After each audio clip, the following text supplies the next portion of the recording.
We'll go ahead and get started because I'm just going to talk for a couple minutes anyways, and then we'll launch into Jess. And in the meantime, I'm sure a few more people will join, but no one will be sad to miss talking to me anyways. We want the stars of the show to shine. I am just here to help enable them, that's all. So welcome to the Q3 virtual meeting. We'll see about making them non-virtual in 2023, but for now we are still a virtual group for this year. Let me go to slide 2 here. So this is what we're doing today. I'm just going to do quick introductions here. Welcome. We're going to have the fabulous Jess on right after I'm done talking for 2022.2 highlights, data stories. I'm going to talk about TUG leadership, and then Luke Stanke is going to talk about how to grow an analytics COE, which is a great thing to have and a great thing to get tips on. So that'll be awesome to hear. And then we'll talk about the Q4 meeting and move on from that. And if you're wondering why I'm talking about the Q4 meeting next and why this might be called the Q3 meeting, is it's slightly past Q3, but this is still our Q3 meeting. We had to reschedule a couple times, so this was our Q3 content. It just got moved by a few weeks due to a couple availability difficulties. So this is still that sort of, and then we're going to have a Q4 meeting coming up at December 1st, actually. So we will have one in Q4 as well, and then we'll go on from there. Just really quick, who am I? So I've been a Tableau user for many years now and love it. You can see this awesome, Tableau live thing that I made from one of the online conferences, I think. They always have stuff like that. I've got my nice Data Fam t-shirt, so I'm definitely trying to represent here. I've got lots of years of BI and reporting and then data science and other things as well. And so there we go, that's me. North Suburban Chicago Tableau user group. So I am going to see if I'm going to copy this LinkedIn. Actually, everyone on here has got the LinkedIn. So, oops. Oh, looks like I clicked it by accident anyway. So here we are.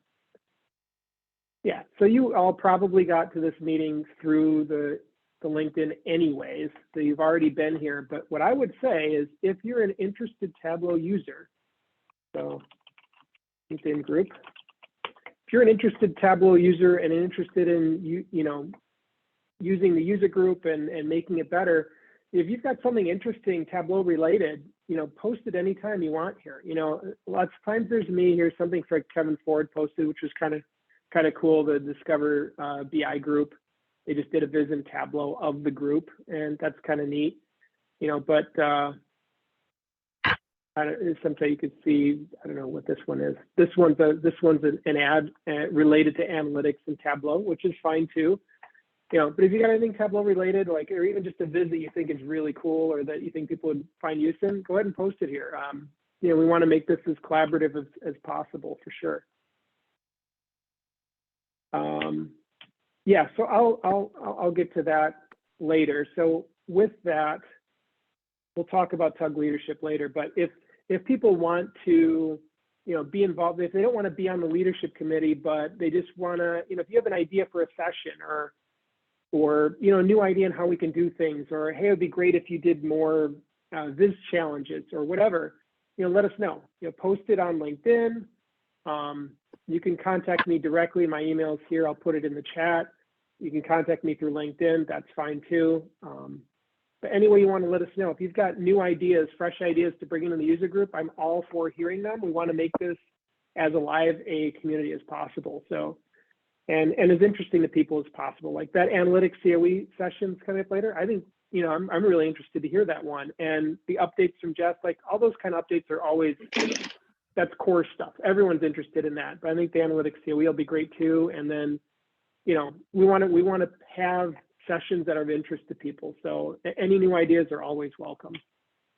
With that, I'm going to stop sharing because I'm already a minute past my time, and it is time to pass it over to Jess. So Jess, if you would like to take it away, you are up next. Okay, I will go ahead and share my screen. All right, so quick intro here. I'm going to spare you the long one because I speak at this user group fairly often. So if you've joined before, you've probably heard about me, heard from me. watch my sessions. But real quick, my name's Jess. I'm a solution engineer here. I'm on the Tableau side of the house. I'm specifically on the healthcare and life sciences team. And I am officially in Chicago, but I moved to New York, so I'm really in New York these days. But I still love to come and present at the Chicago Tug. So thanks for always having me, Alex. And I've been at Tableau for quite some time, since 2016. So it's been a pretty long run with the company. And for today, we are going to focus on specifically data stories. So we're going to go pretty deep here. Usually when I do these sessions, like what's new or what's coming, we'll more or less scratch the surface of a lot of features and then move on from there. But today we're really going to go a little deeper on one specific feature, which is data stories. And if you have no idea what I'm talking about with data stories, don't worry, you'll know everything there is to know about data stories by the end of this. And then I'm going to turn it over to just talk a little bit about what came out in our latest release, 22.2, and touch on a few DreamForce updates that are specifically related to Tableau. So those will be pretty quick and brief, but let me know if you have some questions, thinking of them in advance. Keep me posted in the chat. I'll get to them as we go. All right, so as promised, we're going to start with data stories, talk about 22.2, and then end with DreamForce. And we'll have plenty of time for questions at the end. But again, if you do have something top of mind, just shoot me a note in the chat and we can handle it. We've got plenty of time today. And of course, forward-looking statement, I've got to do it. Make all purchasing decisions on what is currently available. And let's get started. All right, so in the 22.2 release, I always like to put up, whenever I do a what's new or what just came out, everything that came out in the release. Now, obviously, we're not going to talk about all of them. I usually like to pull out the features that the everyday business user or creator is going to use and leave some of the more IT stuff, for more specific questions at the end if anyone has. So we're going to talk about data stories. We're going to talk about a new metrics enhancement. I'll touch on a new catalog update, and time permitting, if anyone is really interested in some of the new API features, we could talk about that too. But that's the plan for today. I'll leave this out for just a couple more seconds so you can give it a look. In each release, there's always one or two things that's really marquee and top of mind. And in this release, that is those data stories. And that's why we're going to spend so much time talking about it. Okay, so what is data stories? So data stories are plain English explanations of your data, of your dashboards. And they're really easy to use. They're just drag and drop objects. And our goal with data stories is that hopefully it can help, decrease time to insights, empower the everyday business user. Like, we get it. Sometimes you look at a dashboard and there's a lot going on. What's actually happening? And these data stories not just explain your dashboards, they also give you some additional statistical insight as well. So there is some math going on behind the scenes that is, again, for the everyday user to actually compute that. Why not just have Tableau do it for you? We acquired the capability to natively bring data stories into Tableau, but we acquired a company, Narrative Insights, and now we just package them up into our product suite. So some of you may have already been dabbling with data stories already under a different guise of natural language generation. So some of this may be familiar for some of you, but now it's just coming up in the product in this latest release. A little bit more about data stories. I always like to just kind of catch some of those initial questions right off the bat. It is a drag and drop object, like I mentioned. It's pretty easy to do. You can customize it. So typically, when you use a data story, you're probably not just going to drag it on and call it a day. You're probably going to want to go in there, edit it, change a few things, make sure it looks nice and clean. We're going to go over all of that today. And it's no added cost. It just works, which is great. And it's easy to do. You must be a creator or an explorer to do this. And of course, if you're just a casual viewer, that's no problem too. You can view data stories as long as you're permission to view the workbook. It must be configured on a published data source. So this is important. So if you have a dashboard and the data source is just embedded up and it's not published, you're not going to be able to create a data story. And we have done some testing. It does respect row level security. So that's great. The right people are going to see the right data, even in the data story. Now I'm going to give you the biggest gotcha of all of these points. This is Tableau Cloud only. So for some of you, I'm not sure if everyone here knows how you're deployed, but if you are hosting your server on AWS or on premise, right now data storage is not available to you. It's only for Tableau Cloud right now, so our SaaS deployment option. If you're not sure how you're deployed, your server admin can definitely tell you. But if you have upgraded and you're wondering why you don't see data stories, it's probably because you're not a Tableau Cloud customer. It is on our roadmap to bring this to everyone. That's no set ETA on that, but trust me, it is very much a priority to bring this to everyone. Okay. So now I'm going to quickly... Jess, real quick, could you... Oh yeah, go ahead. Could you just hide your the Zoom control menu? It's blocking the sorry, title. yeah. Sorry, get that out of the way. But I just like...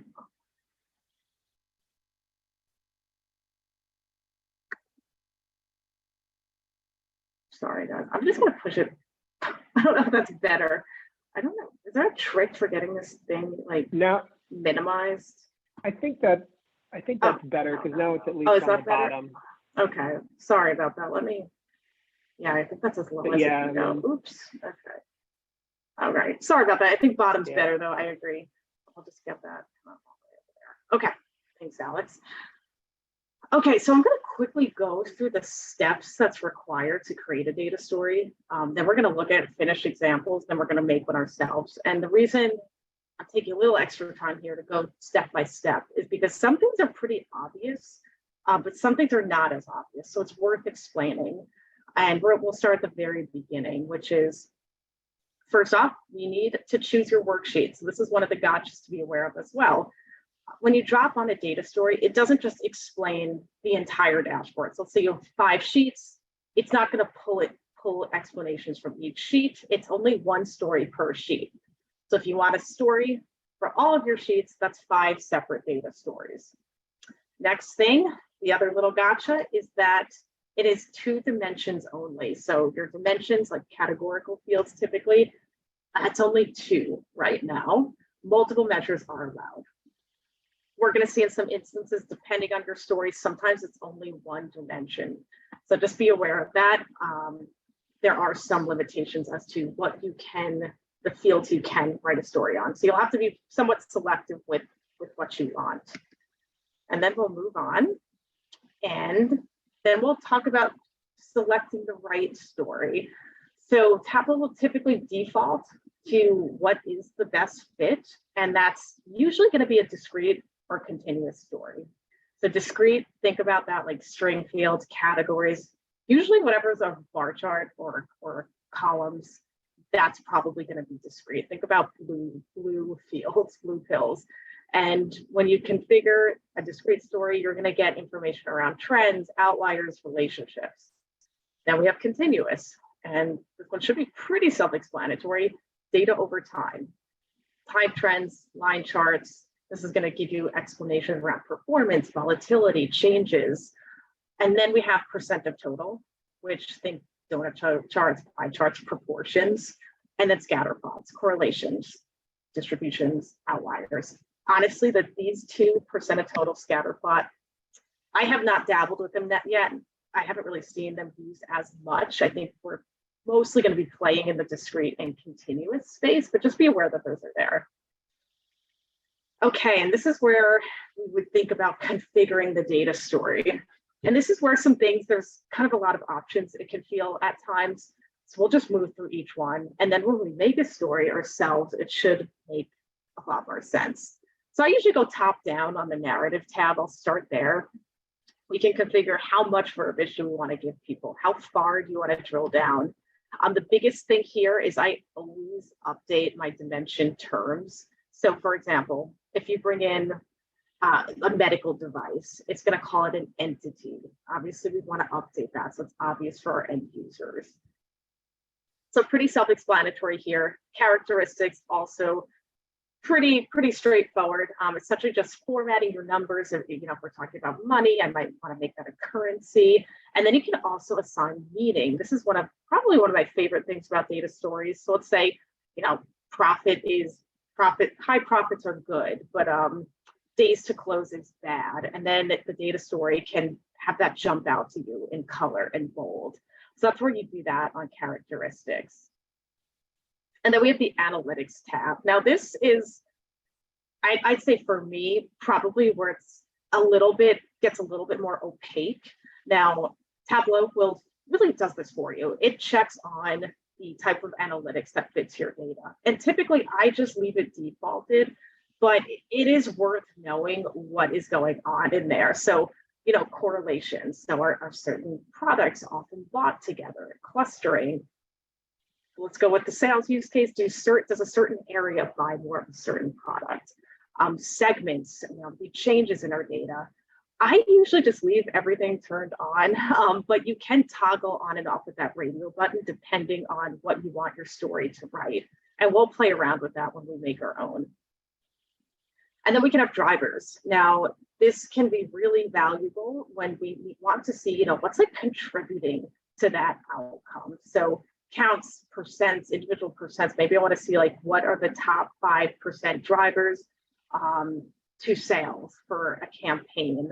This example here is using the driver of tourism dollars to GDP. So time and a place for drivers is not always going to fit your data, but again, worth knowing what's going on in there. And we'll take a look at that as well when we make our own. And then we have relationships. So relationships it's really benchmarking, right? So sales versus quota. Are we on target? Are we off target? Or this year versus last year? The biggest thing to know about relationships is the field must be in the data. You don't define it in the story. So if I want to look at sales and quota, which is going to be our example, I have to bring those fields in.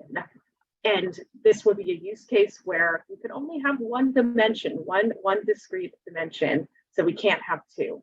We'll take a look at that as well. And then after we go through kind of some of the more tricky stuff, we stop at our display. And this is where we could adjust the font. If we have set those definitions for things being good or bad, we can color code it. Again, that's my personal favorite. And we could, just decide to want bullets, paragraphs. Pretty straightforward here. Okay, and then we need to interpret our stories. This is a continuous story. This was looking over time. Not going to go spend too much time here because we're going to look at a few finished stories already. But just to point out some of the kind of math going on behind the scenes. We're looking at sales. What was the distribution, highest versus lowest in a given month? What was that overall performance?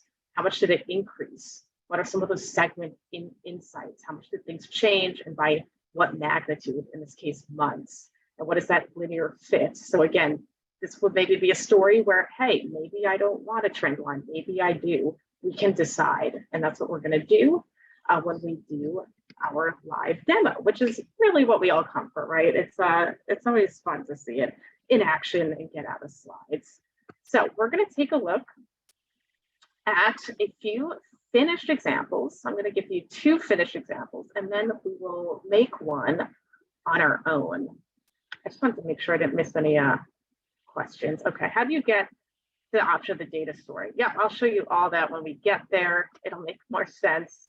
But I'll show you some finished ones first, and then we will talk about making our own. And I also want to show you just some little tips and tricks that people use when working with data stories. So this is a sales use case again, and if anyone can guess what these little books are, these are each individual data stories.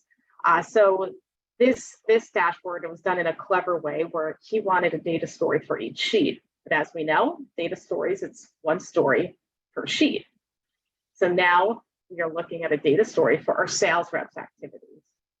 And what's also nice is you can also adjust the verbosity. So right now I'm low, I could change it to medium or high. I'm going to keep it low, but just so you can see what that end user experience looks like.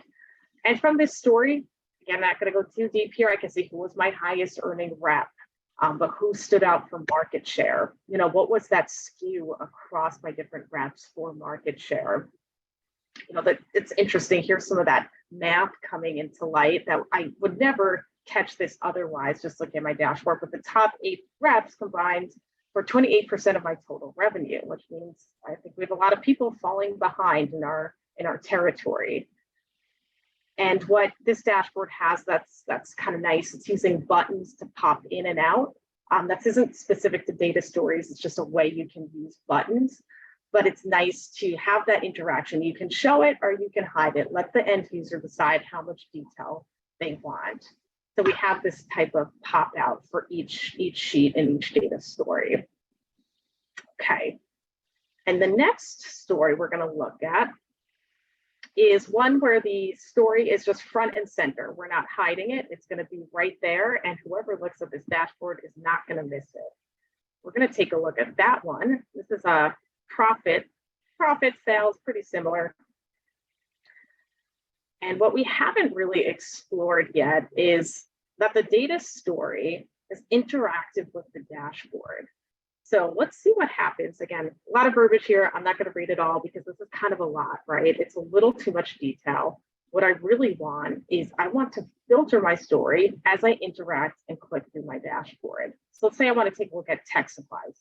This is profit margin. We're not doing well. Maybe the story could give me some insight here. So my dashboard updates, and then so does my story. So, and it's also backward compatible. So if I click within the story, which we'll do next, it'll update my dashboard. So it's a full, integrated experience. So I can see, what were my sales, how much have sales risen since we started collecting data.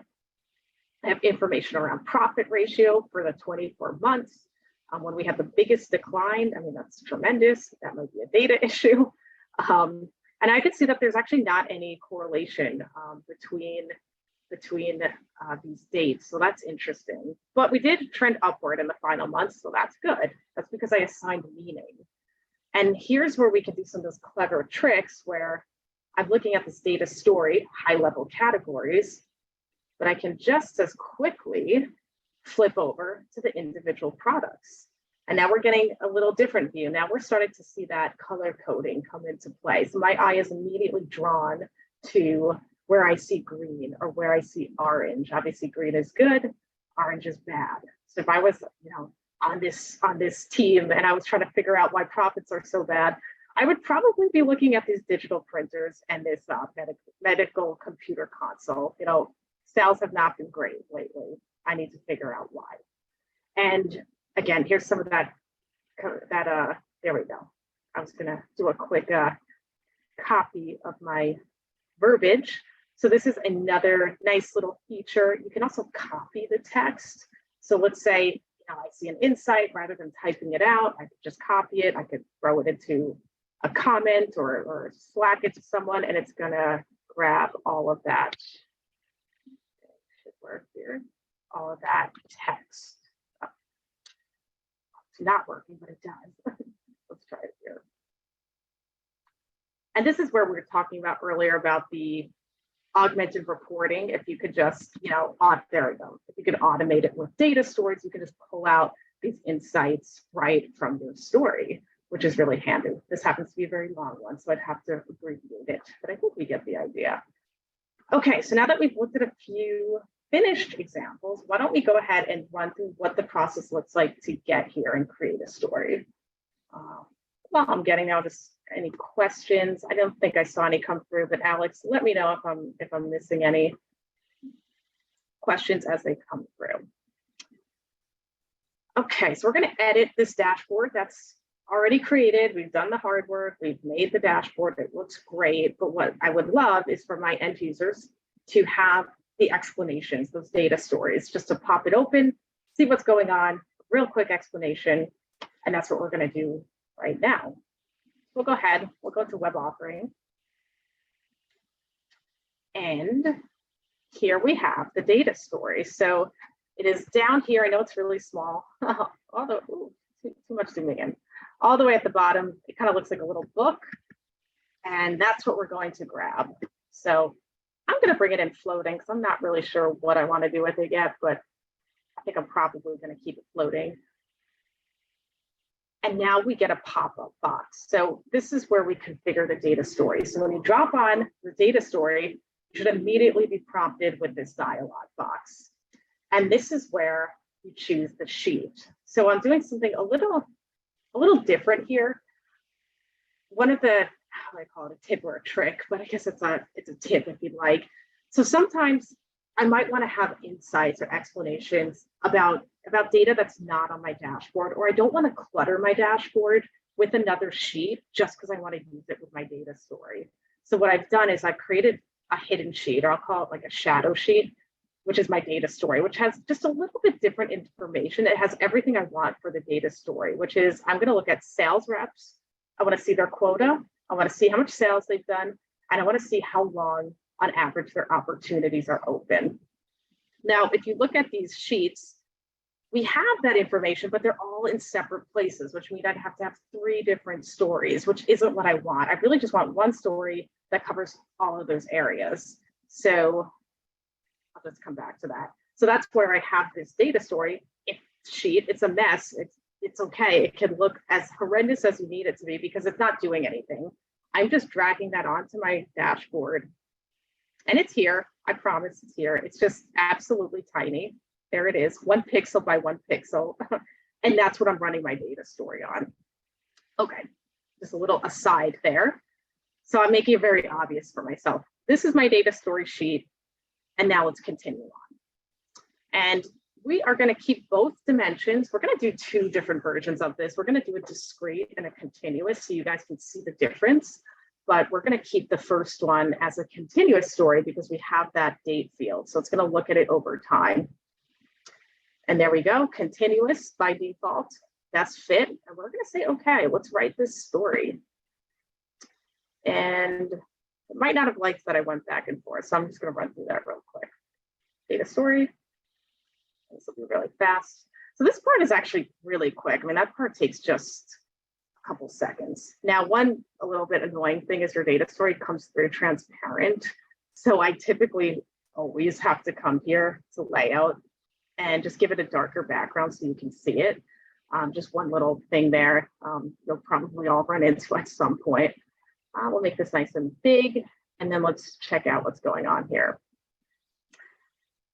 Okay, so as I'm reading this story, I'm going to give you guys all a second to kind of give it a little read through, and I'm going to point out a few things that we probably want to fix, which hopefully some of you are seeing even in just that first bullet.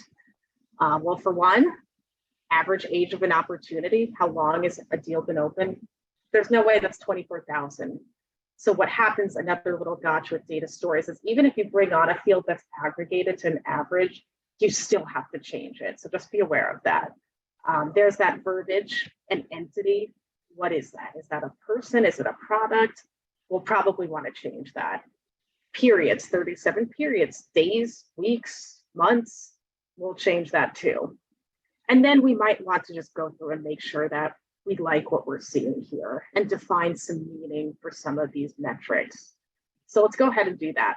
So we do that under settings. When we open the settings, now we're going to run through each of these tabs that I introduced just now in the PowerPoint. So we can keep it medium. We can let users allow them to toggle verbosity. That's fine. The number of drill downs, that's just how deep you want to go in your analysis and how many you want. So let's say I had 10 reps. Do I want to see analysis for all 10 or just the top 5? Dimension terms. Now this is going to fix that periods there and that entity verbiage. So we'll call this month and months. And you'll notice as I'm making the updates, it's happening live. The story's writing live as I go.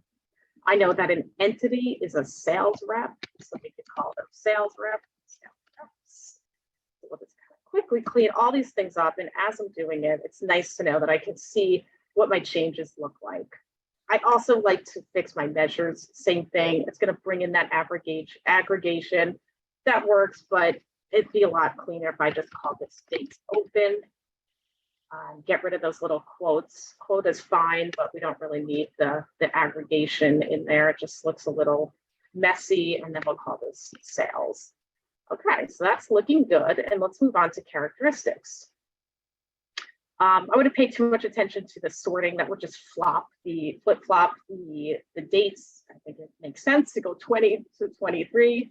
But if you wanted to change it, you could. And this area of measure characteristics, I would certainly, implore everyone to spend some time here. It is worth making sure the measures are formatted. So age of an opportunity is a number. This is where we'd want to say bad and an average. So changing that aggregation is going to fix that really long number. So average. And the longer, that's not good. We want things to close quickly. So we're going to say that is a bad thing when that number is large. Quota, this is a currency, so we'll give it that update. And I'm neutral. I don't really feel a need to give it good or bad. And then lastly, we'll come to sales, which is also a currency. And this is good. So this is the opposite. More sales, the better. That's a good thing. So we're going to assign that meeting as good. All right, now we're going to come to the analytics tab. Again, this is probably the area which could be the most confusing, which you are more than welcome to just leave it defaulted. That is typically what I do. But if we wanted to understand how this could change our story, again, we could turn things on or off. Let's say it's like a little too much detail, or maybe it's getting a little too much in the map. You could always turn it off. I mean, you can always go in and define as well. So the segmenting, for example, is noteworthy changes. So you could define a minimum threshold, like percent, like sales changing year over year must be at least 50% or something like that. And that's just going to whittle down. It's just going to narrow down the insights.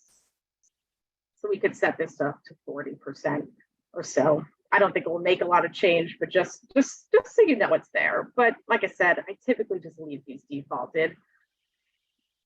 And then the drivers, well, you're going to notice something. We actually can't do anything with drivers because you need one dimension. So think one category. That's why we're going to do this story twice, where we do only have one dimension. So we're just going to leave drivers alone for now. And same with relationships. Let's say I wanted to put on a sales versus quota benchmark. Well, I can't do it because I need only one dimension, because otherwise the data story just can't read it. So that's okay. We'll leave this unchecked. We'll come back to it. And then the fun part, which is the display.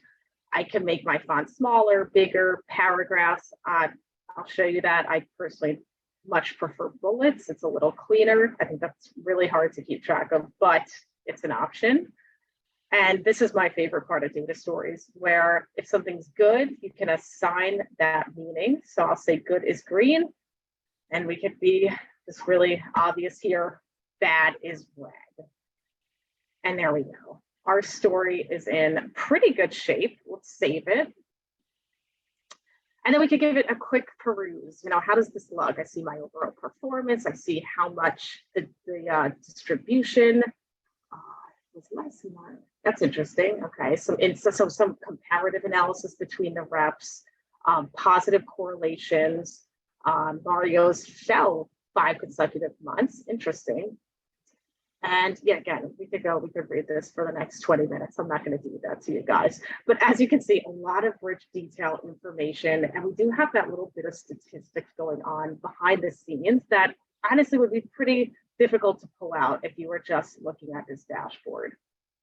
One other just worth noting, the difference between settings versus edit. So edit gives you the ability to turn off different insights.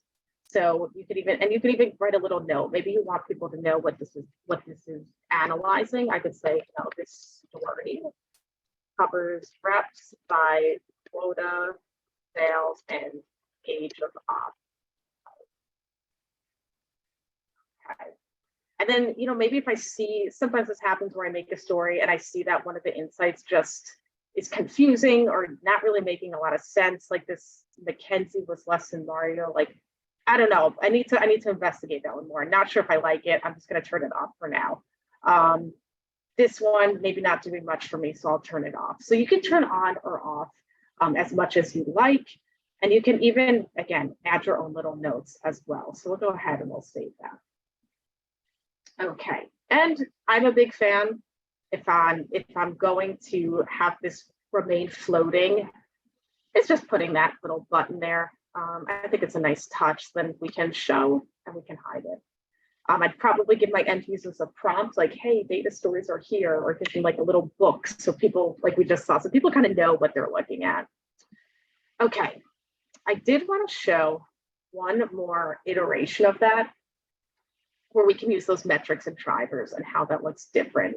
Because like I said, depending on the fields you use and depending on your data, your stories might look different depending on your selections. So we're going to run through that really quick once more, but watch what I'm going to do here. I'm going to take dimensions off. So now we're just looking at rep and these three measures. And notice we get a discrete story, which makes sense. We're not looking at this over time anymore. So I'll say, okay. And this part I'm going to run through quick because we already talked about it, so I will not belabor the point. But what I really want to get at here is showing the difference between that discrete and continuous story and really the drivers and relationships. So again, I'll spare you going through characteristics, analytics. We already went over all of that. But what is different is now we can define a driver. So drivers could be something like what contributes to your sales, maybe a campaign, or we saw GDP is driven by tourism dollars. Now in this story, honestly, this doesn't really make a lot of sense to have a driver. It's just not in the data, but just so we know how to get there, we would select a measure. What is it a subcategory of? Sales. Again, this is not a great example. It's just not really lends itself to the data. But what I do want you to see is that when you have a driver configured, you cannot have a relationship at the same time. So that's another gotcha I wanted you all to be aware of as well. So I'm going to turn off the driver because it's not a great use case for this data set. But what is a great use case for this data set is this relationship, actual versus benchmark, sales and quota in our scenario. So now I can say that quota is a benchmark for sales. So now you see how the story changed. So now, because I'm defining what is that benchmark, I can see who outperformed who by how much, what's that percentage. And that's nice. I like this. I'm going to keep it, but also notice what's a little different. Now I'm no longer assigning that meaning, so I do lose that context. So you will want to be intentional about what you're trying to say, what you're trying to do, how it looks to your end user. This would be an instance where I like both. I kind of want both detail. So in this case, I'm going to keep both stories. I'm going to put them in, we'll configure this. I won't spend too much time here, but we could drop each story into a container. And then we'll be good to go. So I'm essentially just saying, hey, I kind of like both stories. I like the rich detail of the, how much people are doing versus quota. And I also like my continuous story. So I'm going to have both. So that's another way you can do it. And then I can put the button on this container here. Again, I'm not going to get crazy with the formatting, but I think we get the idea. So now we've configured this story. Any viewer, any explorer, any creator who could see this dashboard has access to this story. It'll be right there in their button. And they could go through all of these narratives. Again, we went a little overboard. We're giving them a lot. There's a lot to go through. But hopefully this helps dispel how to use data stories, when you'd use them, the types of stories and explanations they provide, and what your options are. And also what are those little like gotchas between, we saw the drivers relationships, also the need to use a published data source. So there are some small little things to be aware of. But overall, data stories they're pretty easy to use. They're pretty easy to configure. And we have gotten really good feedback from customers and in testing. So hopefully for those of you that are on 22.2 or Tableau Cloud, you can start exploring them in your own data. Now, before I wrap up, I did promise I was going to talk about a few other 22.2 features. So the first one I will talk about that is one of my personal favorites, is related to metrics. So we have some updates around metrics. Let's see, which one do we want to use? We'll use this one. So an enhancement now is the ability to now customize your date ranges. So if I was coming here and I was looking at this metric, it's defaulted to the last 12 months, but I could also see 60 months, max of all time, or even better is I can just custom configure that date range. Maybe I want to see, we could keep it 12 months, but I want to look at this as a constant line. Maybe that constant line is, maybe our benchmark is, let's say 1500. If we're above, that's bad. Now this part's not new. What is new is the ability to configure it on an already created metric. And what's great is I could come to a metric that, even though I created this one, if I went to a metric that someone else created, I could make those configurations and it would save it to what I defined. So I'll land on what I created for myself. Now, what did this look like before? Let's say I saw a metric and I liked it, but I wanted to edit it or change it. I'd have to go to the dashboard. I'd have to remake the metric. Sure, it was fine, but we're just making that a lot easier for you now, rather than coming here and going through that whole process again. So quick little thing, we've since made a lot of enhancements to metrics since they were released, and that is the latest one in 22.2. One other small update for those of you who have data management, lenses are now part of our data catalog lineage, which helps us see, where is this lens being used? Previously, it was not part of lineage. So let's say I was making an update to this data source. Maybe I was deprecating a field, or I'm, changing how we calculate something. Well, I could previously see who that affects, only one dashboard, one workbook, but now I can see it also affects a lens, and these lenses are used in Ask Data. So that's a little update there for lenses and data catalog. And I'm going to turn back over to my deck. We're just going to kind of quickly recap some of that. Autosave. So now on Tableau Online, you have autosave.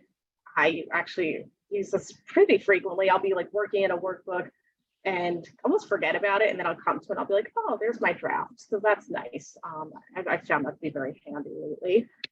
We talked about metrics. So again, now you can customize, or if you have permissions, overwrite an existing metric rather than going back and doing it from scratch. And again, there's that Ask Data Lens and data catalog. So you can keep track of impact analysis and downstream effects. Now we see that with the lens. And then quickly, this is where I'm going to close things here, is talking a little bit about what came out of DreamForce. So obviously DreamForce is very Salesforce centric, but now that we are part of Salesforce, we do get notable mentions. So I'm only going to focus really on those Tableau areas. And this is really related to what's coming. So big one is Tableau external actions. If anyone went to conference in the last year or two, you probably got a glimpse of that. I think we've mentioned it on this user group call in the past as well. That's where, from a Tableau dashboard, ties back to Salesforce. So it's pretty key. Salesforce flows, so automated actions right from Tableau. So examples of this could be, you see a case that you need to escalate it. You can escalate it from your dashboard. You want to open up a record. You can do it right from your dashboard. You want to send an email. You can do it right from your dashboard, rather than seeing it coming out of your flow, going into the CRM. So more of a connected, integrated experience. Data change radar. So this is coming soon. Tableau is going to automatically detect big changes in your data and alert you of them. So that's going to be really helpful for a number of analysis. Just let Tableau alert you when it sees that change. And then later on, this is farther into the future, scenario planner, to be tying back to our machine learning integration with Einstein, being able to plan out and model different scenarios. So, if it's a sales use case, an example could be, well, what if I start selling in this city versus another, and we use this campaign? So like plotting out those different scenarios. So that's coming. Again, if anyone went to conference in the past, you may have seen that in some of the demos. And the last big thing I'm going to touch on is this concept of Tableau Genie. This is really hot off the press, just came out. It's essentially a revamped and rebranding of our customer data platform. And what I mean by that is it is a revamped version of how we ingest and connect to customer data. So big data lake built on Hyperforce, which is our really high performant cloud infrastructure. That's a true single source of the truth for your customer. Data from every place you could imagine, single source of truth, and automating actions on that data. So for example, I work in healthcare, so a lot of my health examples are healthcare. If you're going to the doctor and for a certain ailment, and that's registered in the data, then you're automatically going to be sent, say, a pamphlet or an education based on what that ailment is without somebody even having to intervene. It's all just going to be worked in. There's a lot more to come on this. It is pretty new, so we are all still, getting enabled on it. But if you hear Genie, this is what I'm talking about. So it's something we're going to keep hearing more and more about. So just keep your ears open for that. And I think at this point, I am just about at time to see if any questions came through and then pass it over to you, Alex. But let me check on the questions before we get there. Yeah, There are a few. You can take them in what order you want. Okay, let me see. Sorry, Thank you, it's hard on on Zoom. It's funny. I'm so used to using some other video platforms where you see the question pop up and then I'm like, oh, okay, I'll grab it. But I feel like I need to actually go through each one. So bear with me here. Alex, anything you're really excited about while I go through the questions? Actually, well, let me answer some of this. Yeah, let's do that. Okay, bare metal servers for data stories. It is on our roadmap. Yes, not right now. I hesitate to give an ETA, but I will say it is absolutely something that will eventually be worked into on-premise servers and servers running in the cloud. I totally understand that it's hard to show a feature that you can't have, especially working in healthcare. We talk about data stories, but then we're not HIPAA compliant, so that's tricky. It's a tricky scenario. So it is tough. But yeah, I hear you, Michael. Issues with lenses and numeric dimensions like dates and numbers. I think you might have to give me more detail on that. I'll share my email. We might have to talk about that one offline. Tableau prep automation. That's a good one. I have not seen that, but I could see that coming for Tableau prep automation. And the Genie slide, I think GA generally available. That's probably what I was getting at there. So yeah, so customer data platform connector, that is in the product now. So you can connect and go to Tableau and connect to it. We call it CDP for short. So that's out, but we're going to see more innovation here soon. Okay. Yes. Okay. Tableau prep. Yeah.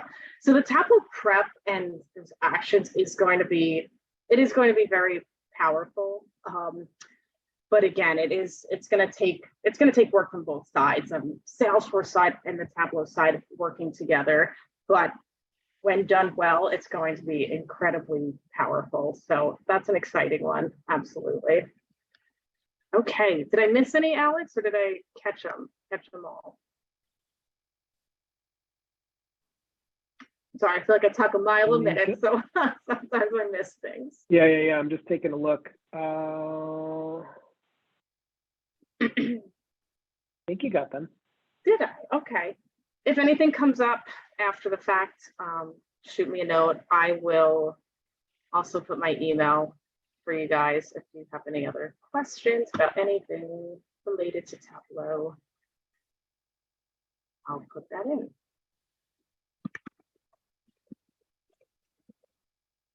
Okay. Thanks, that guys. Sounds good. I will take back the floor for just a couple minutes, and then we're going to go straight on to Luke.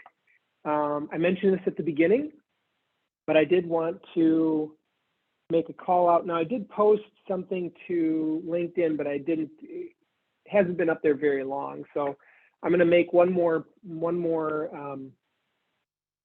intro request from people in another way, I think, to see if we can get some more people who might be interested, and then we'll decide what to do from there. But I have posted a questionnaire, a survey on LinkedIn to say, hey, you know, are you interested in being involved with this user group in some sort of orderly way, right? So on the leadership committee, so to speak. So when I joined the group, I joined the leadership committee. I was like the fourth member, and I'm the last person left from that set. So there's only myself right now. I do want to get some other people to be involved. Like I said earlier, for, you know, obviously it's for help is great, but also for new ideas and just being able to, you know, keep the content fresh and keeping the user group running well and well-oiled. So with that, I'll mention it to everyone on this call. You already have my email. It's in the chat or LinkedIn or whatever if you forget. But if you're interested in being involved in the leadership committee, let me know. I will post something to the LinkedIn site shortly again or actually a different way. I'm going to reach out to other people to see if anyone else is interested, and we'll see what to do from there. I did not put out a poll here, and there's a specific reason why. There's certain questions I want to ask too, and I'm going to tell you what they are, but I'm not asking them here. So for example, a question could be, do you prefer in-person or virtual? Well, it's kind of a weighted and uneven sample if I ask people who are already in a virtual meeting, right? They already know they want to come to this because they're here. So that doesn't really accurately represent everybody. So I do want to ask that on LinkedIn, that sort of thing. So I will be posting some more questions like that. So we want to see what people want, right? What they want to see out of this user group, what would make it better for them, and try and deliver that to them, right? So I wanted to mention that. The other bit is, see here, where did you guys go? Share screen one. The next meeting is already announced. So remember, this is the kind of Q3 meeting. It slipped into Q4. Q4 meeting is scheduled for December 1st, which is a Thursday, I believe. We can see what it is right here really quick. It is a Thursday. So it's enough after Thanksgiving that the tryptophan has worn off. So you should be awake, but it's not so late that you know, you've already left work for the year, I would imagine. So we're going to have one last one in December, and the contents of that are up in the air right now. One thing I do want to do, and I'll mention it to the people on the call, is see some vizzes that people have built or ones that they've seen out there in the world that they really like a certain feature and why, right? So I want to talk about Viz and see what it is that is really getting people going, and, you know, see what we can learn from each other. So I'd like to try and enlist interest in that kind of a session and see if we can get some of that. That would be awesome. It's not really a Viz challenge. It's just more of, hey, let's see some cool Viz and see why we like it and that sort of thing. So it's maybe less scary than a Viz challenge, right? It's more of, let's take a look at some good stuff and see what we can learn from each other. So that's coming up December 1st. I will be posting the RSVP link for it as soon as I can, but also the request for new leadership as well. And all that will be coming next, I would say on Tuesday. Next Tuesday, I'll have all that posted. So we'll see some new things posted out on the LinkedIn by Tuesday. And that's it. So as I mentioned, anything you want to reach out to me offline about the user group, feel free. And with that, we'll go on to Luke. Luke, thank you for joining us. I appreciate it. And I am actually really looking forward to this session as well. I think I've done COEs in the past, and this session is always a very useful one. Let me check really quick one more time before I pass to you, because I only see a bunch of chats in there. Jess put her email out there. Great. Thanksgiving meeting. He wants a Thanksgiving meeting. No, I'm not scheduling it on Thanksgiving. No, I don't think our attendance will be very good, although, you know, we'd have to have virtual turkey. I don't know about that. With that, Luke, I'm going to pass it on to you. Sweet. Yeah, this is, I'm excited to talk about the topic, Alex, and I think it's, which screen am I sharing just to confirm? Can you see a browser? Yep, I can see it. I see your profile on Tableau Public. Perfect. That's exactly, I use lots of different techniques for presenting, but I find the easiest way to intro myself is to just pull up Tableau Public and talk a little bit about that. So yeah, usually I do user group presentations and I dive into Tableau, but I spend probably another quarter of my time just thinking and solving challenges around growing communities within organizations. And that's what I'm going to spend just a little bit of time talking about. So a little bit about me. I work and support an organization called PH Data, focus on analytics, modernization, analytics consulting, data consulting. And you know, I've spent personally more than, well, now it's more than 10 years in Tableau, which is wild to think about. I can go back and think about the first time I was actually a data scientist, and we were trying for Minneapolis public schools, and we were trying to map where students lived and understand a little bit about the geospatial challenges there and share that out with folks. And we just never could come up with a good solution. And that's exactly how I got into Tableau. And it turned out it was something I enjoyed, and I sort of shifted my own efforts to focus on sharing insights rather than just building the models behind it. So that's a little bit about my background. So I've been using it for a while, so I have a pretty robust Tableau Public following, or if not following, but really just portfolio. And yeah, I've got content on all kinds of different topics, whether it's like creating color palettes to making visualizations on basically any topic. But I'll say that of more recent, I spent a lot of time building dashboards, you know, business-facing dashboards. So here's just an example of the types of challenges I'm thinking through in Tableau Public, which is how do I create an income statement that has lines and dividers and aggregates midway. So all of those things totally possible. In my free time, and other than doing that, I've written a book, Tableau Strategies. If you stick around to the end, I'm going to just take run a little random number generator. I can give away, every time I present, I can give away 3 digital versions for free. So if you're around to the end, and there's just a few of us left, then I'll get a copy, and all I'll need is your email, and I can get that over to you. Anyway, I wrote a book on Tableau strategies, and really it's thinking about all the business challenges that could, not all that exist, but many that exist. And just started writing that with my co-author, Ann Jackson, who's a Tableau visionary as well. So, and the other thing I do in my free time is co-lead Workout Wednesday. So if you've never heard of Workout Wednesday, we put out a challenge on Wednesdays where the object and the goal there is to recreate a visualization in Tableau. We'll give some requirements to how to do it and some hints, but it's really left to you to figure it out. And what I've seen is that individuals who practice and learn how to build these visualizations using Workout Wednesday really can understand and support their own careers in a way that I'm so hard to believe where they actually go, but it is it's definitely out there. Anyway, let's talk COE. I think that's why some of you showed up today. So I want to do my best to just kind of work through this. And I do have chat open too. So if anyone wants to throw in questions or just interject, feel free along the way. My goal here in presenting around building a center of excellence or community of excellence or community of practice, there can be plenty of different terms for this. Don't get caught up on what the COE stands for, because that can be divisive in itself in any organization. But the goal that here is really what I think about in growing a community of excellence is not necessarily just the community component, but really what an organization is fundamentally trying to do.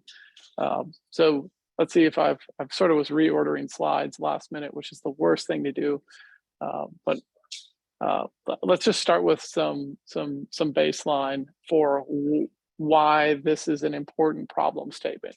So when I've got some, by the way, these are just in a rush to add these because I found this new stuff just right before this, but this comes from a McKinsey report on what's happening in organizations post-pandemic.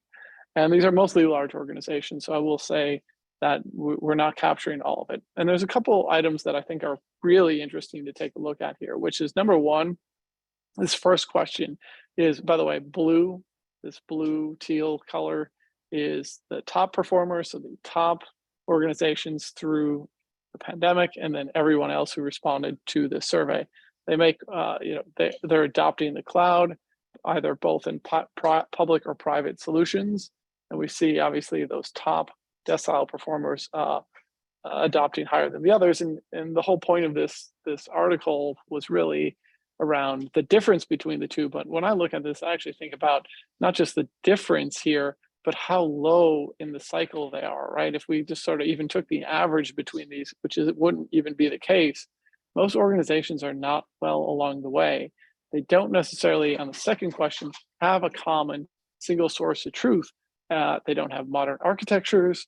And I think again, every single one of these questions is super low, but the goal of what they're trying to do here is execute a digital transformation. So what is, and just some more questions on that same. Now these questions talk about technology. If we look at the same question and look at just the second one, now we're talking technology, but also within the talent side, the acquisition, upskilling of individuals to support their organizations. And again, investing in data now is like over 50% of these organizations, but investing in the actual people is still well under that. So it's, to me, wild to imagine that you're investing in these technology, like all organizations are investing in data and technology, supposedly, but really the truth comes out here as less than half are doing that in terms of how they're supporting their organizations. That's kind of a wild thing to think about, because the whole idea of a digital transformation is improve the business outcomes, period. And which is undoubtedly going to happen if you go look at and are tracking all this information. However, if you don't have the investment, you're not going to see those outcomes. So anyway, I lead in with that in saying that I fully believe that Tableau adoption within an organization is by definition, a huge driver of digital transformation. And if in the literal form, we could just say Tableau adoption is digital transformation. That's the evocative statement to make here. But if we really think about it, executives are saying we need to transform our organization. We need to make it more digital. We need to be able to drive and inform our business decisions using data. Well, again, that leads us to point two. Well, digital transformation then requires individuals to have access to that information and organizations to invest in the data sources behind the scenes. Check, if we're going to get to that, you have to have individuals, creators of this content within the organizations, analysts, etc., any level of organization. They must be able to understand how to work with that data, and the consumers have to be able to see the value of that. What Tableau does throughout that is it really lowers the barrier for savviness, allows any individual to quickly explore their data, which is just a way to increase the likelihood of return on investment. And therefore, that's why I lead to Tableau itself, and the adoption of it is in itself digital transformation. And if you are seeing that adoption go all the way across your organization, you are 100% transforming as an organization. And so what Tableau already knows this, by the way. Tableau created Tableau Blueprint, which basically outlines a framework for executing this transformation. And by the way, I sort of also simultaneously came up with a framework back in 2018 for exactly how to do this. And like 3 weeks later, after I'd just written all this content, it was probably like 50, 75 pages of content on how to execute this. Tableau blueprint rolled out, and I was like, oh no, like I don't have any unique thoughts. But that's actually a really good thing, because the process is and can be framed in a very common pattern here. So I will constantly, by the way, refer back to the blueprint here in terms of how it could be executed. But I'm also going to talk about how I have thought through it, and there's just some subtle differences. In fact, I'll talk about all the different the different pieces here. So just to call this out is that you're always going to start with in the blueprint with an analytic strategy, and then you want to bring together an executive team and project teams, and then it's multi-threaded from there. You still are always going to have these two components, but then you have to actually deploy Tableau, monitor, and maintain the environment itself. You have to educate and then get individuals so that they are proficient in the technology. And then you have to build a supporting place. So while you might have experts proficient, if you don't have an actual community, then you cannot evangelize and be successful elsewhere. And I'll talk a little bit about that, hopefully, through the rest of this presentation. And I'll keep an eye on the clock because I tend to talk a little bit too much, as you've probably already figured out. What's interesting, though, is if we compare this, and we could go like from transformation book and change management books, what I'm going to go through quite a few, is they all follow the exact same framework. So what this blueprint is showing here is not different than many other frameworks that already exist. You want to, and by the way, this is from Gartner. This is their roadmap for data-driven transformation. You start by identifying the value, you build it up, come up with how you want to get there, you assess where everything's at, you train, and then you launch this out. And I'm actually going to go a little bit further than that. And there's other change management frameworks as well. This is just a straight Google search and copy and paste, but I think that there's a couple that are really interesting to think through, because they all, if you kind of look and compare the actual underlying steps of these frameworks, they sort of follow the exact same process. Even so, in the sense of like, great, you're going to, if we think about that previous slide, we got to create something, we're going to build it, we're going to get people together, we're going to train them up, we want to continue and sustain that work, and then it is then the framework of the entire organization. And honestly, I left the number 5 in here because it completely applies, particularly for some parts of a business where great, you're going to go bring in transformation and have them start using data. Whoa, that's way different than what we ever did before. That really makes me extremely frustrated that we now have to incorporate this into the way we were doing fine before. Well, can't we like maybe use it in these certain cases, but not other? We'll use it in these certain cases, but you can see still like sometimes we're right. Our intuition is right. Oh, we are going to have to adopt this. Well, that's just sad. Like I didn't think that we were ever going to have the data be so centric to what we do. And then finally, all right, like I guess this is just part of what we do now. So this can be a worst case scenario for building an organization, but it's how you work through and build out your organization where I think that it sort of makes sense. And this is an example change management model of all the different components that you're going to include that are worth bringing up is that really when you're executing and creating a center of excellence, I'm bringing in different theories here, by the way. You've got your digital transformation that you're secretly executing on. And secretly, when you're enabling your organization, you're actually going through this change management process. And it's really important that you know that what you're doing is not novel in terms of the framework that you should use, and that it, regardless of executing the enablement of Tableau across your organization. It could be any process. It's the same, it's generally the same framework.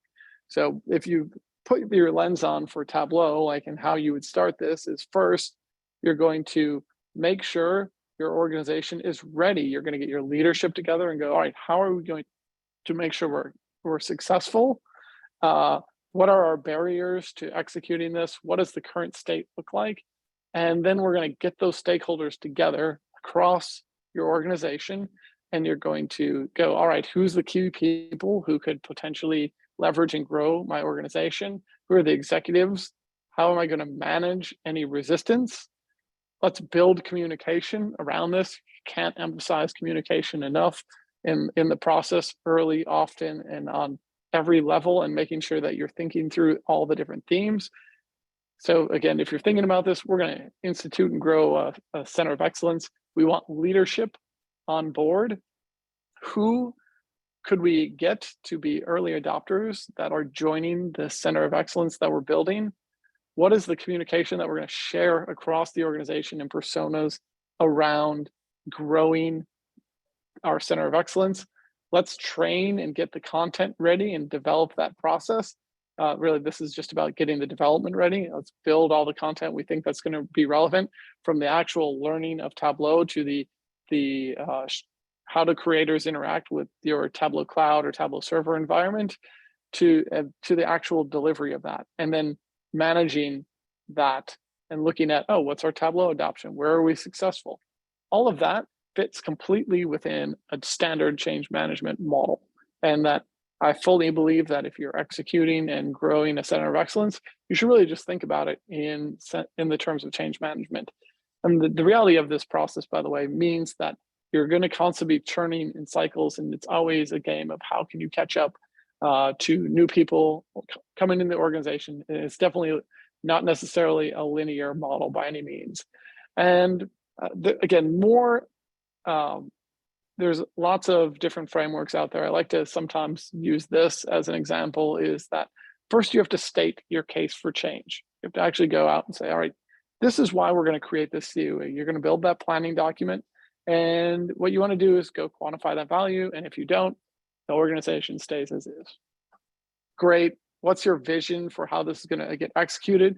Not only do you need to make the vision, but you actually have to come up with the tactics that go under it, to say as much as like, we're going to execute a digital transformation, and then passing that off to a peer or someone on your team is not necessarily going to lead to it. So you have to develop the actual tactics to go with it. Otherwise, that just leads to, again, confusion in action. And from there, it sort of matches all the way with the exact same things where I was sort of just hitting on. You want to communicate, make sure you have a plan for getting over the barriers. If there's any resistance, which you're going to have plenty of, if you're at a large organization or even small, you're going to have pockets where people are just not ready for adopting something that may seem and come off as extremely logical to you. You've got to show how the value can come from this. Exactly. So you sort of continue to show this, and ideally you get to some progress and reinforce all the success. All right, talked really generic about all this. For me, when I'm thinking specific to analytics and I'm trying to understand where an organization is at, I'm trying to break it into 5 pillars, trying to understand where are the people at that have the right number of individuals with the right skills, so they have the capacity to actually execute a center of excellence. Are the leaders bought in, and do the data leaders that are supporting this also have the knowledge, skills, abilities? Are there processes in place around using data governance? Is it consistent? Is the tech great? For the sake of this, do we have these pillars covered off? This early stage, getting through the assessment.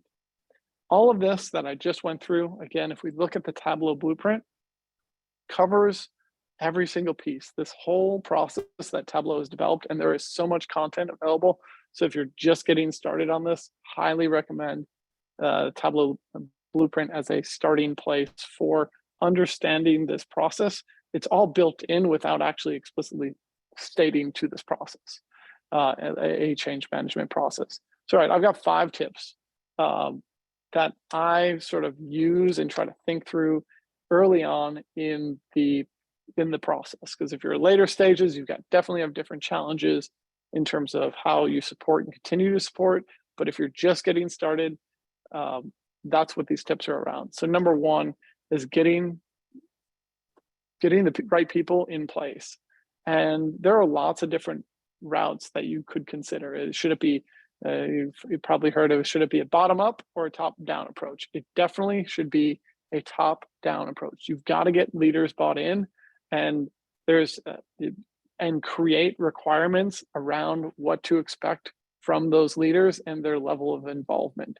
So I'm always looking for who's going to be the Center of Excellence sponsor, not the actual executor of the Center of Excellence, but the person who's going to be amongst senior leadership who can say, you know what, I own this, and I'm accountable for everything that is executed here, but I need to have clear responsibilities around what I'm going to be doing.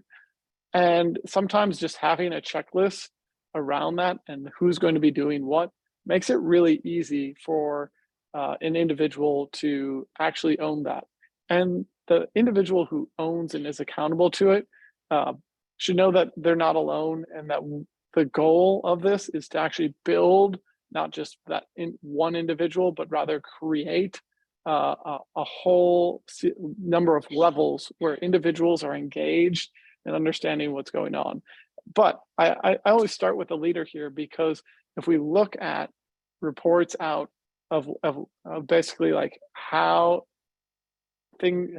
execution is successful, is that leaders need to role model every single component of that change, of that rollout of the Center of Excellence, so that they're doing and they're saying and behaving and doing all the operations how the whole team envisions the execution. So that leader is not only just saying like, hey, we need a Center of Excellence to help speed up our digital transformation, but rather is actually doing all the processes around and within that environment. And that's going to speed up and improve and impact the organization very quickly relative to the other way, which is just saying that they're involved. And all right, so great, your leader is important, and I mentioned having multiple layers, and I think that's where you've got to create a series of different parts within or a series of teams that you're going to have involved. So first off, you've got your leader. The next thing you need to do is establish a steering committee of mid-level leaders who have some teams that might actually have those individual teams using Tableau already. Power users, I think, is the best way to describe it, but the leaders of those power users, get them onto a steering committee. And on that committee, the whole goal is to be able to quantify the business impact and identify exactly how much impact is coming from any effort that is being executed.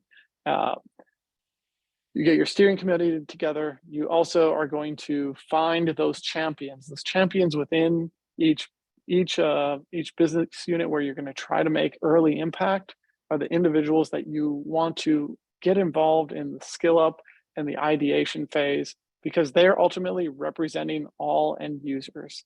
Well, not necessarily the end users, but they're representing a lot of the users. And then if you have any end users that are already highly sophisticated in their use of data, you want to have them separate out, sort of in this last tier. So already data-driven field operations individuals, like those are the types of people that you want to be able to identify and get feedback from along the way in the entire process. Because what you want to do is build buy-in at every level, saying, we know what we're doing in terms of executing this because we got feedback from all these people. All right, great. Number two, document everything. And what I mean is that particularly document the use cases and the processes you're building, because you're going to, if everything goes well, you're going to have to figure out how to scale this to other business units within an organization. And by focusing on return on investment, that is really satisfying the needs of the overall executive team that might be above all of this. So for me, what that looks like in particular is that I'm going to work and identify particular use cases that we're supporting along the way. Go to a particular business unit and say, great, what are all the challenges, the items that you're waiting to support on, items in your backlog that you could really need help on that you could potentially automate, get a ton of time savings from your existing analysts, creators, anyone who's doing the actual work. By documenting all of those items, so I just literally have a spreadsheet or a form that collects all these items, what you're able to do is to understand the potential impact within your organization, that if folks were properly skilled up and understood the technology at an extremely high level, that you could have all of this automation. So if you've got all the use cases, you can actually use these in the training process. So again, you can't really see the form. You're looking super close at it, trying to understand what was on there. Well, you've got a form that basically includes these components. Who is it for? What's the purpose? What's the actual data sources you're using? How complex is it? And how should you prioritize that, including the very last piece here, which is what's the potential savings? All right, so you've identified these users. The next key component is get your quick wins. So you could frankly go, if you've got a large organization, there's maybe, who knows, 50 business units, 50 teams that you could go support from. If you're smaller, you probably got 5 or 6 individuals. But the key there is go find the people who are doing the work already, or the teams that are already doing the work, and go work with them to help skill them up. You want to take any individual or team that's already using the product and make sure that you can take them even further up. So go get those, share, take all the information and expand. And that really relies on you bringing in the business champions to these steering committees to help identify those areas. I'm just watching the clock here and I'm already realizing that I'm getting close to my time. So I would say that my 4th tip is making sure that you are establishing clear KPIs along the way. And for this, because you've got to be able to, again, nail down the value, is I sort of break these out into 5 potential areas. 1, the time savings due to the development cycle. Honestly, you could also talk about the dollars saved or the dollars created, revenue streams from these new products. But I think the biggest value is probably coming down tracking time savings. And then the sort of a third that sort of fits that first bucket of 3 is if you're working in insurance or healthcare, risk reduction is a big piece as well that you can be tracking too. But frankly, managing those adoption rates of Tableau is just as important. And then finally, I added in here is really the total badges earned versus headcount. So if we come back to here and we look at our end users, what you can do and what you should be doing is not just training the developers, but also training individuals who are going to be interacting with all the data products that you're helping support and create, or the individuals in your organization are creating. And you should be training them to understand how to work through the platform, and also train them on basic what's called data literacy principles. So teaching them some data literacy, making them more fluent, and then tracking that as a % of the headcount, and then potentially looking at it as a level of how that looks versus for attrition. So you can also take a look at what's happening pre-post on the attrition side. And that sort of brings me to my last quick tip here, which is you've got to be able to support both your creators and consumers. You've got to be able to think through this process, and it's more than just creating the actual content. You can't just go and, great, I created some Tableau training, or and we're going to host a webinar.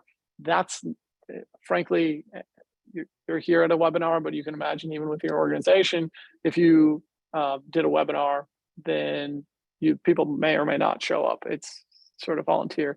The key is to take any of those use cases you created help work with the department lead to assign out those use cases, and then have individuals train up and learn on those use cases, and they go through an accredited, really just a curriculum that maybe you all have put together or you use third-party vendor for, but you create that content or use that content to train up. But your job isn't to actually train and spend time training, rather is to act as a coach. If you think about where there's a difference in terms of like a personal trainer, is that versus someone who just goes to the gym, the personal trainer doesn't make someone work harder, faster, stronger. If you were accountable to yourself, you could go to the gym and just go do this. The personal trainer does exactly that, is the person that holds you accountable. It's someone that checks in on you to make sure that they're getting it done. The center of excellence executor should be the person holding others accountable to actually growing their skill set and helping support the entire organization. So that role to me is 100% coach and not someone who's facilitating the actual training. Otherwise, if you're just facilitating training and you're just someone who's presenting on topics, no one is going, or the adoption is just going to be lower, period. So just, sorry to wrap up here. Let me just do this. Pop back over here. So to wrap up, like there's really a number of components that go into the change management process. And actually, if even more broadly, thinking through Tableau adoption is change management. If you can follow those processes, then and execute using, again, basic change management principles, you will grow your organization and actually drive that transformation that senior leaders are using digital transformation and more or less a jargon terminology to be successful. So I'll stop there and see if there's any questions, and we'll go from here.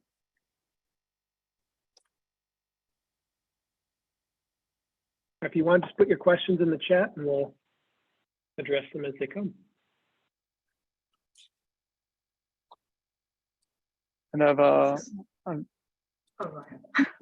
just going to say, I just grabbed a screenshot of everyone here, so I'll run a little generator here, Alex, after the fact, and pull some folks, and I can work with you because you've got the registrations to see who's got some books coming to them. Oh yeah, this is Jess. I can do that. Sorry, I keep interjecting. No, I was just going to say this was great, Luke. I really like how you followed the blueprint and all the points you made. And what I really liked that you said at the end about, it's just putting a webinar on someone's calendar to train them. It's like, yeah, is someone going to show up? Are they going to pay attention? Are they really bought in? Working at Tableau, I can tell you that when we really engage with people, and it means, this was back when we were going in person more, hopefully we do get back to that, but when you come to the people who want to learn, with their data, with their questions, kind of helping them solve their problems, it's so powerful. And sometimes we'll make a whole event out of it where, procure a little budget, bring lunch, and you'll have somebody doing like a new user session, someone doing quote Tableau Doctor, people coming with their problems. And then we'll do maybe a session like what's new. And it's really amazing. We come back like, a year later and you see that same person who didn't even touch Tableau. And then they're showing us that they're building like executive level dashboards just a few months later. So I really like that concept that you brought up. That's a good tip. And I've seen it work in action. I think of all the tips, that's probably the one that holds most true, is that if you're not helping, if you're just facilitating, you're just a facilitator. If you're a coach, you help grow. Mm-hmm.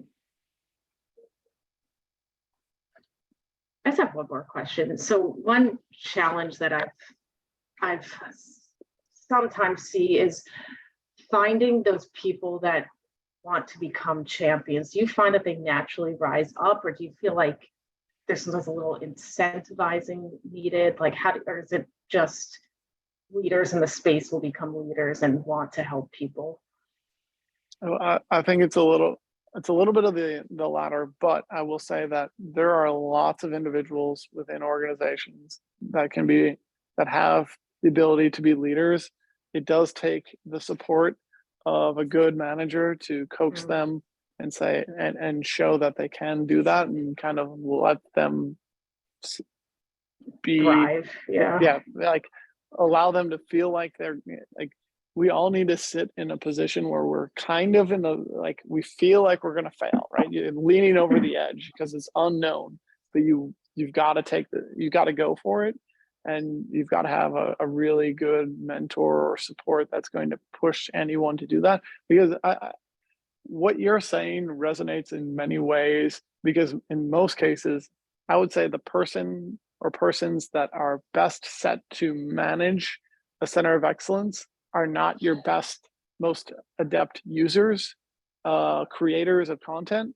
They should really stick to that content creation process, because that's where they've been, like, that's their area where they've been most successful. It's not every time, by the way, I'm saying that this is the case, but there's so many individuals within an organization that really are really focused on the growth of others, not just themselves.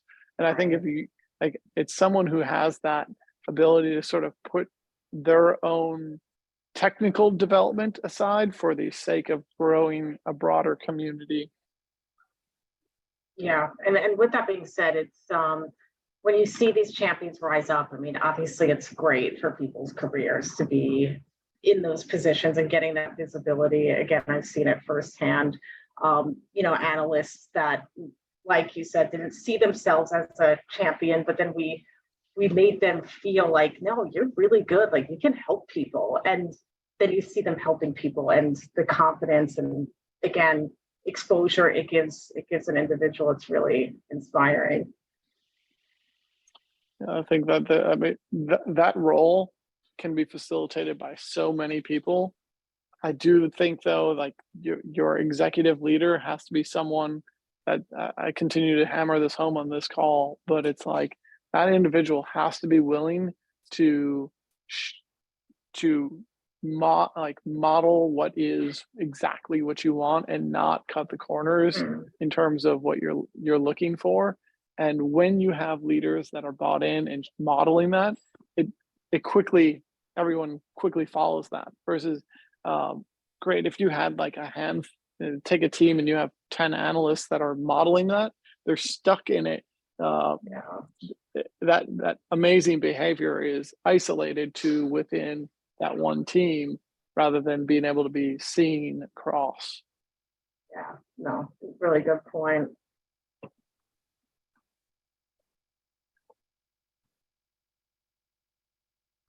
I will say that I did not open up Tableau and showcase anything, which I feel like is a first in a while. If you need me to come back and share some tips, I can always do that as well. Well, Alex is always looking for speakers. I am, but it kind of follows along with what you said of, it's not always about showing off your technical prowess or growing that. It's about helping others, and that's kind of what this talk was about. So that's, I think, appropriate. Nicely done. I appreciate it. Well, with that, thanks again to Luke and to Jess, but I don't see any more questions coming through at the moment. If anyone has any more that come through later, of course, you know where to find us online. You can always reach out. I will reiterate again that our next meeting will be December 1st. I will be putting out a notice on LinkedIn about that, and call for speakers, things like that will be, I think we're going to be more viz focused on that one. We will see exactly what comes up, but that'll be a different of a format, and we'll see if we get any more leadership as well. Everyone's welcome to ping me on that. And other than that, thanks everyone for coming. Thanks, Jess. Thanks, Luke, and we'll see you next time. Thank you. Thanks, Alex. Bye, everyone.